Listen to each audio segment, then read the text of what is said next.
ধ্বংসস্তূপের আড়ালে লুকিয়ে আছে রক্ত, যুদ্ধ আর ঐতিহ্যের ইতিহাস। আজ আমরা চলেছি হুগলির ঐতিহাসিক ভাস্তারা জমিদার বাড়ির অজানা গল্প জানতে।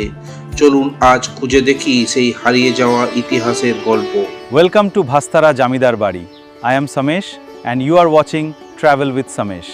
Let us explore. ভাস্তারা জমিদার বাড়ির সামনে দাঁড়িয়ে আজ আমরা ফিরে যাচ্ছি প্রায় 250 বছরেরও বেশি পুরনো এক ইতিহাসের পাতায়। হুগলির গুরাপের ভাস্তারা গ্রামে অবস্থিত এই ঐতিহাসিক জমিদার বাড়ি বাংলার নবাবী আমল, রাজপুত ঐতিহ্য এবং বর্গী আক্রমণের বহু স্মৃতি আজও বয়ে বেড়াচ্ছে এই জমিদার বাড়ি।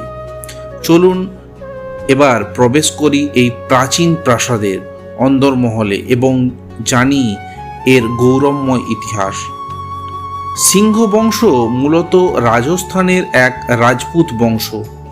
সময়ের প্রবাহে তারা বাংলায় এসে প্রথমে বর্ধমানে ও পরে ধনিয়াখালী এবং শেষ পর্যন্ত ভাস্তারা গ্রামে নিজেদের জমিদারি প্রতিষ্ঠা করেন। বাংলার নবাবী আমলে কৃষ্ণপ্রাণ সিংহ এই জমিদারি ভিত্তি স্থাপন করেন। পরবর্তীকালে 1750 খ্রিস্টাব্দে জমিদার এককড়ি সিংহ নির্মাণ করেন এই সুবিশাল জমিদার বাড়ির। এককড়ি সিংহের পিতা ছকড়ি সিংহ ছিলেন অত্যন্ত দানশীল এবং প্রজাদরদী শাসক। এলাকার উন্নয়ন এবং সাধারণ মানুষের কল্যাণে তার আজও স্থানীয় মানুষের মুখে শোনা যায় তার প্রশংসা।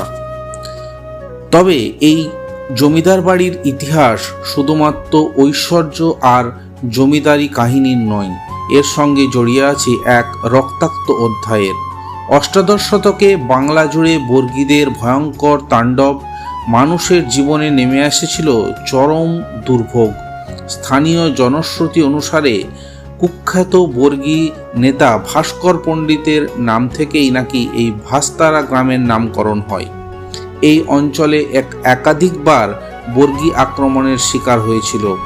এমনকি এক আক্রমণের সময় পরিবারের সদস্য সুখদেব সিংহ সাহসিকতার সঙ্গে প্রতিরোধ গড়ে তুলেছিলেন, কিন্তু দুর্ভাগ্যবশত অন্দরমহলের তুলসী গাছের কাছে তিনি প্রাণ হারান।